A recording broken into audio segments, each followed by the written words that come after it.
guys, and welcome back to a Random Librarian on YouTube. So I did get one comment on my last video about how to become a librarian, asking about my experience at Simmons.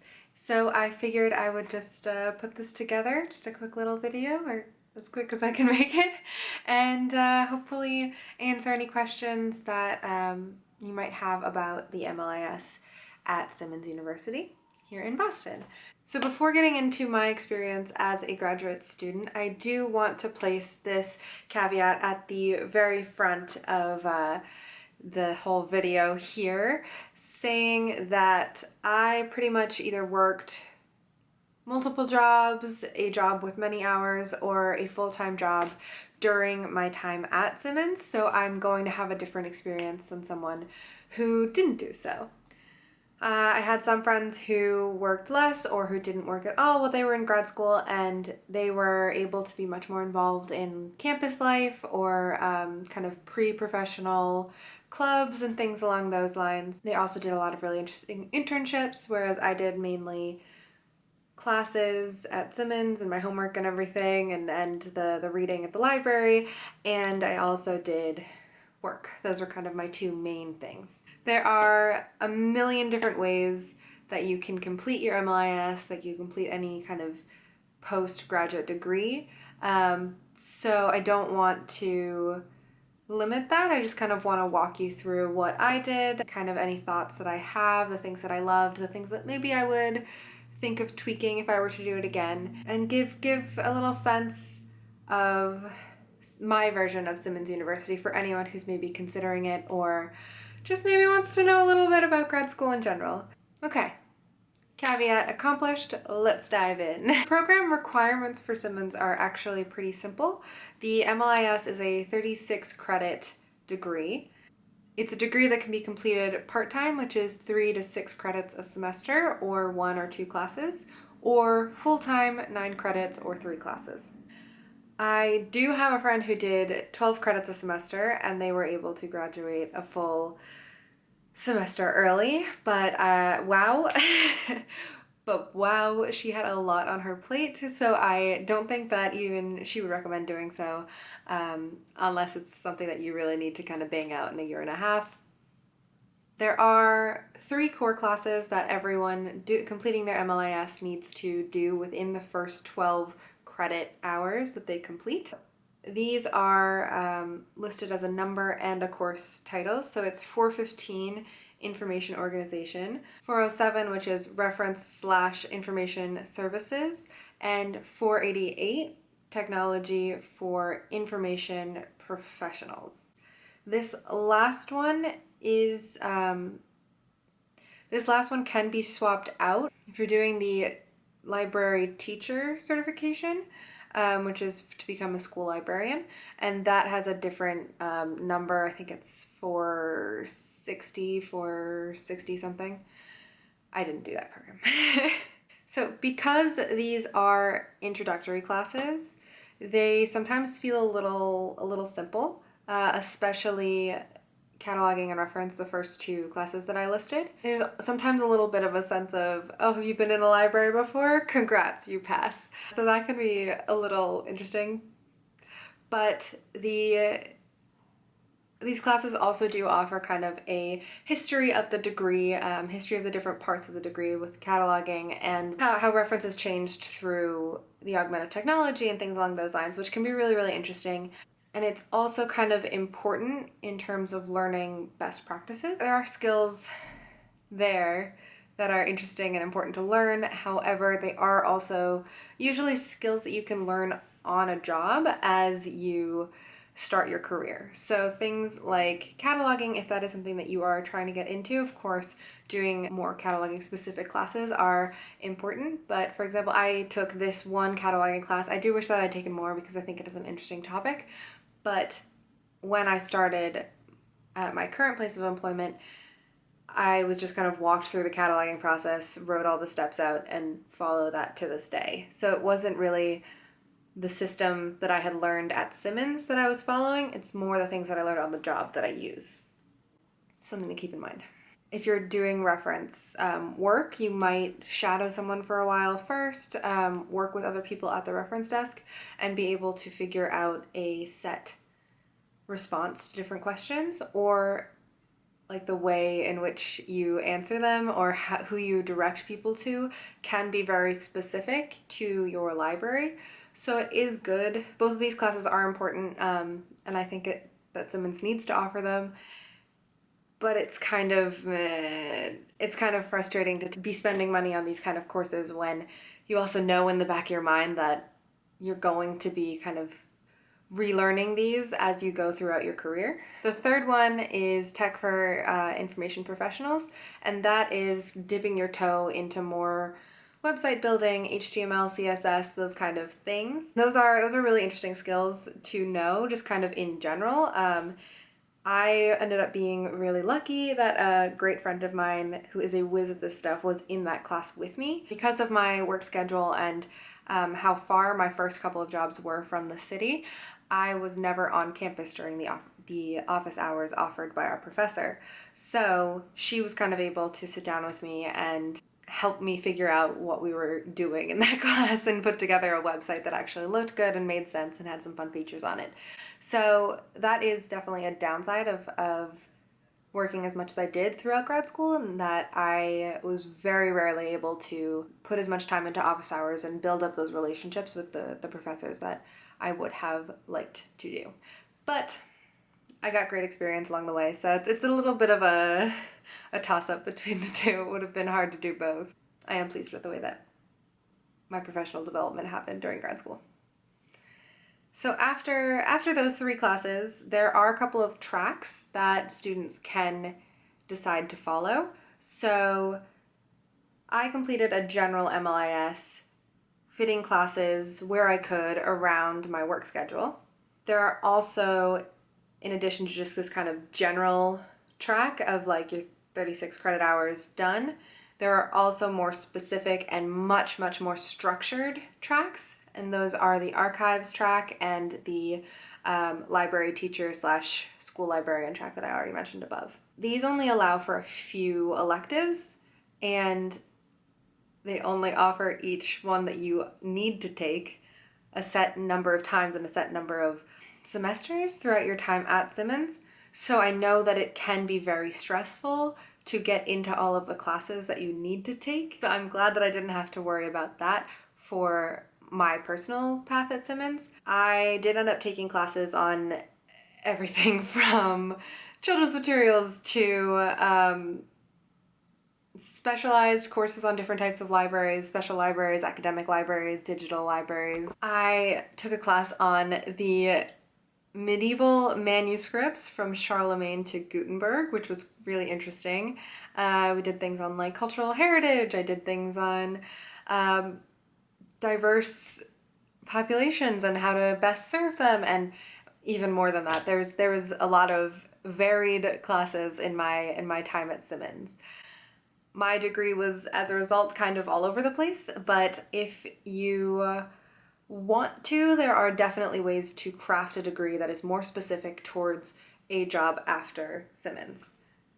The things that I loved about my degree, it gave me access to the job that I wanted to do as soon as I was enrolled in the Simmons MLIS program. Because I was pursuing this degree, I was able to start working as a library assistant even before I started at Simmons. The summer before, I worked 2 jobs. I worked those 2 jobs for a number of months before transitioning to a different library and a different library assistant job that had more duties and more hours and better pay. And then after that, I was able to transition to a full-time job as a library assistant in my current place of employment.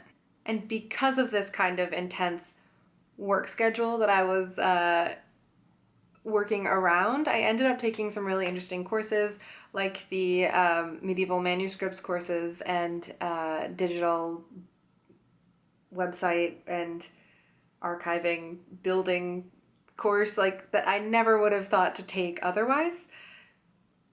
So I was able to complete my degree in 2 years, turn it into a full-time job, and have all of this wealth of information and just random information that I wouldn't have known was so interesting and so cool if I hadn't kind of done my degree this way. I have a pretty niche job now. The library where I work is considered a special collection, but we do operate as a lending library as well.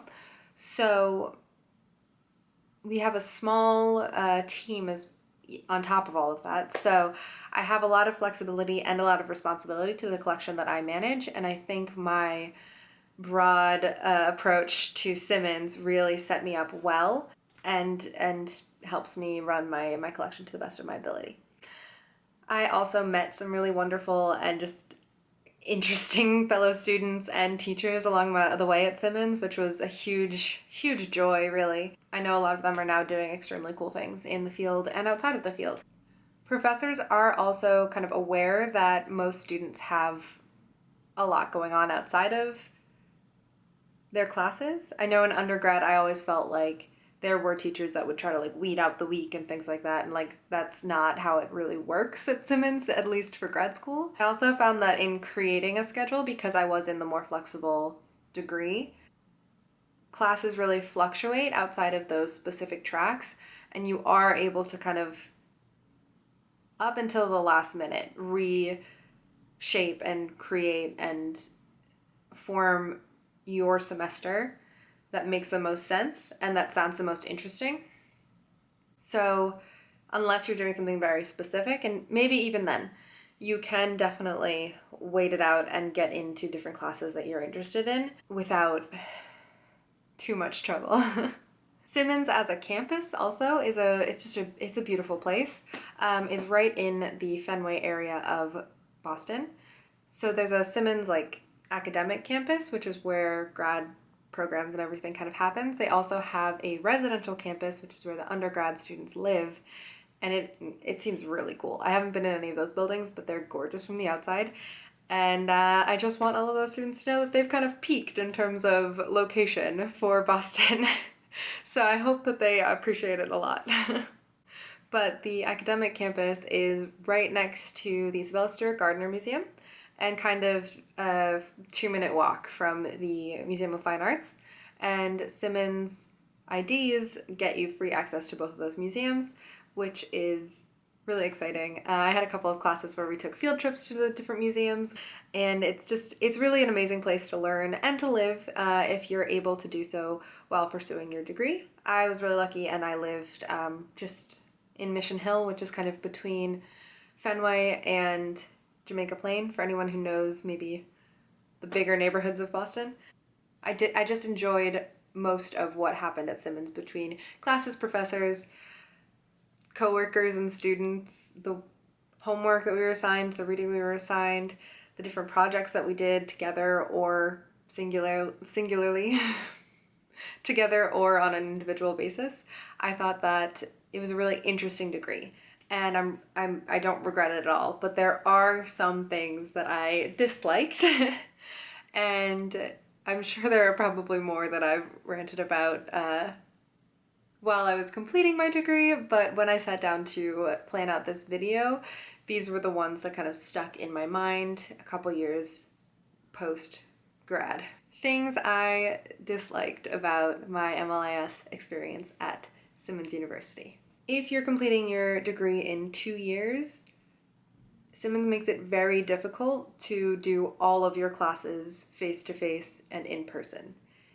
They are really pushing their online courses right now, even for classes and professors that really should not be online.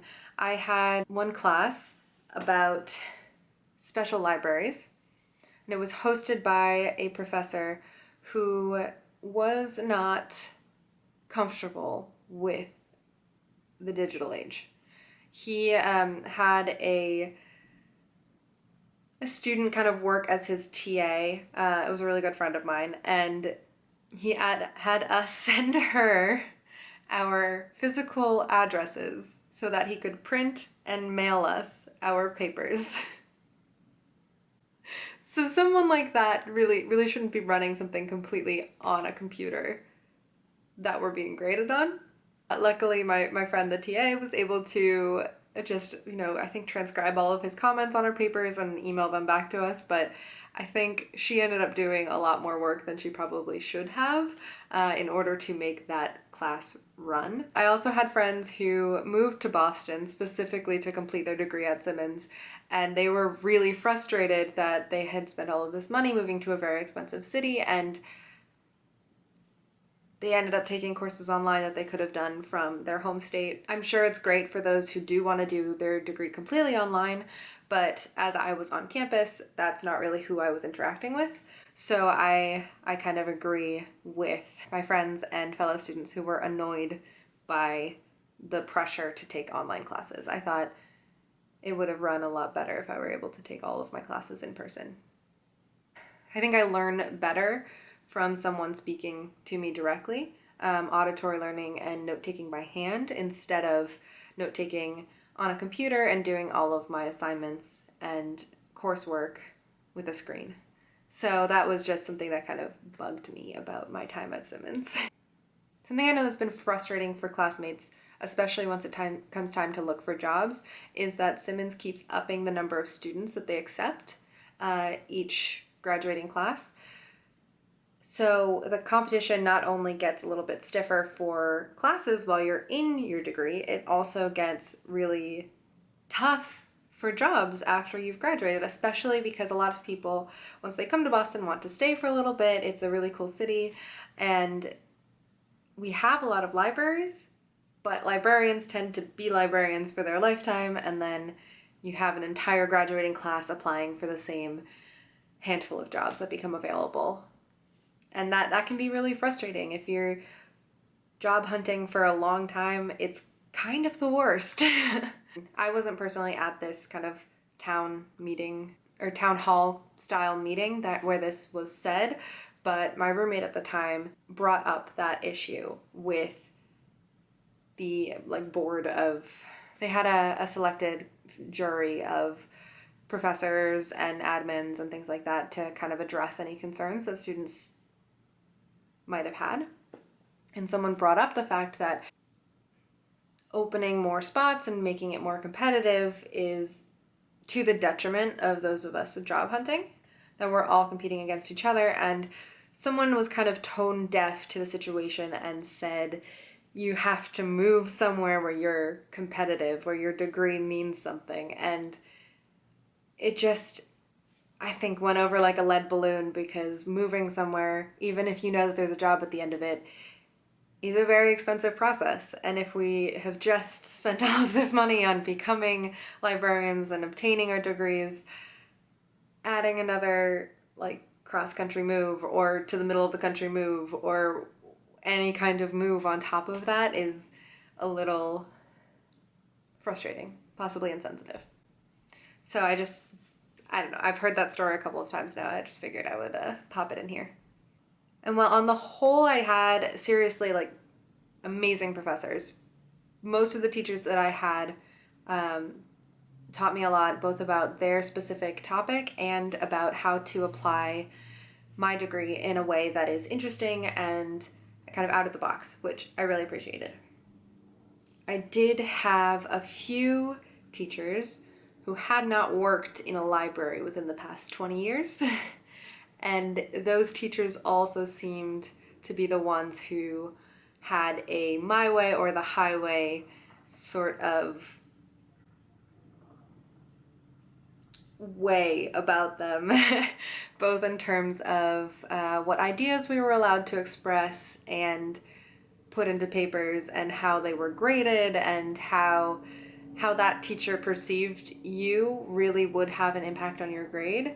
I still tended to have fine rapport with them. I just found it a little unfair that certain ideas, even if they were completely valid and backed up by either personal experience or other classes' readings, were not considered A-worthy